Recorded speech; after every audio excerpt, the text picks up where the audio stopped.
Hi అండి, అందరికీ నమస్కారం. మనం కార్తీక పురాణం చెప్పుకుంటున్నాం కదండి. ఇవాల్టి అధ్యాయం 20వ అధ్యాయం. ఏవైనా తప్పులు చదివితే క్షమించండి. సామంతుల చేతిలో ఓడి గెలిచిన పురంజయుడికి సామంతులకు మధ్య యుద్ధం భయంకరంగా కొనసాగుతుంది. రణక్షేత్రం అంతా తల్లు తెగిన మొండెములు, గుర్రాలు, ఏనుగులు కళేబరాలతో ఆహ్కారాలతో నిండిపోవడంతో చూడడానికి రుద్రభూమిలాగా ఉంది. కంబోజరాజు పురంజయుడి మీదకి ధనుర్బాణాలతో దూసుకుని వస్తున్నాడు. అతడి పైన బాణవర్షాన్ని కురిపించాడు. పురంజయుడు వేసిన బాణాలను కంబోజరాజు ఒడిసి పట్టుకుని తిరిగి వాటిని అతనిపై ప్రయోగిస్తున్నాడు. పురంజయుడి శరీరం దెబ్బతిన్నది. విజయము కనుచూపు మేరలో లేదని గమనించిన పురంజయుడు సంధ్యా సమయంలో కోటలోకి పారిపోయాడు. అంతఃపురంలోకి ఒంటరిగా కూర్చొని విచారిస్తున్నాడు పురంజయుడు. ఇంతలో సుశీలుడనే పురోహితుడు పురంజయుడి దగ్గరికి వచ్చాడు.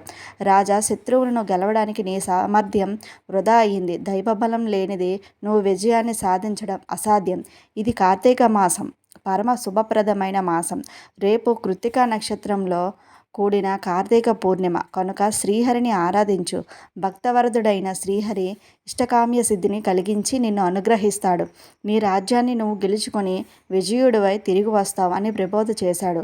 ఆ మరునాడు ప్రాతకాలంలో నదీ స్నానం చేసి దీపారాధన చేసి షోడశోపచారాలతో శ్రీహరిని పూజించాడు పురంజయుడు. వేద విధులైన బ్రాహ్మణులకు దానధర్మాలు చేసి అంతఃపురానికి బయలుదేరాడు. ఆ సమయంలోనే మెడనిండా తులసిమాలలు, నుదుటిపైన భుజాల మీద విష్ణునామాలను ధరించిన ఒక వృద్ధ బ్రాహ్మణుడు ఎదురయ్యాడు. అతడు పురంజయుడితో, మహారాజా, నువ్వేమీ విచారించుకో. నీ సైన్యాన్ని కూడదీసుకొని నీ శత్రువులను ఎదిరించి విజయమును పొంది వర్ధిల్లుతావు. నీ రాజ్యం నీకు లభిస్తుంది అని ఆశీర్వదించి అదృశ్యమైనాడు. ఆ తర్వాత పురంజయుడు ధైర్యోత్సాహాలను కూడగట్టుకొని యుద్ధం చేసి రాజులను చిత్తుగా ఓడించాడు. విజయలక్ష్మిని వరించాడు. జనక మహారాజా, శ్రీహరి యొక్క కరుణా కటాక్ష మహత్యం వలననే తండ్రి ఇచ్చిన విషాన్ని త్రాగిన అది అమృతంగా మారటంతో ప్రహ్లాదుడు బ్రతికి బయటపడ్డాడు. శ్రీహరి అనుగ్రహంతోనే బాలధ్రువుడు చిరంజీవత్వాన్ని పొంది అత్యున్నత స్థానానికి చేరుకోగలిగాడు. ఈ కార్తీక స్నానం, దీపారాధన, పరమాత్మ అర్చన ఏ జాతి వారికైనా పుణ్యాన్ని కలిగించి తపస్సిద్ధిని ప్రసాదిస్తుంది. భక్తవత్సలుడైన శ్రీహరి కరుణా కృపా కటాక్షాలకు పాత్రులై వశిష్ఠ, వ్యాస, అంబరీష, శౌనకాది మహర్షులు ఎందరో తరించారు.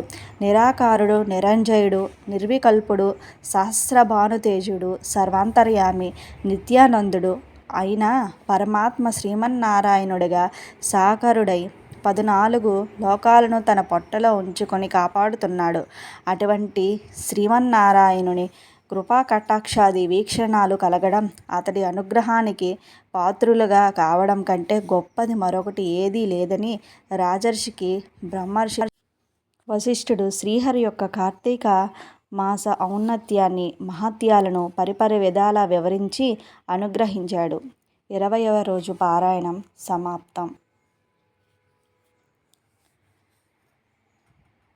ఓకేనా ఫ్రెండ్స్, లైక్ అండ్ సబ్స్క్రైబ్.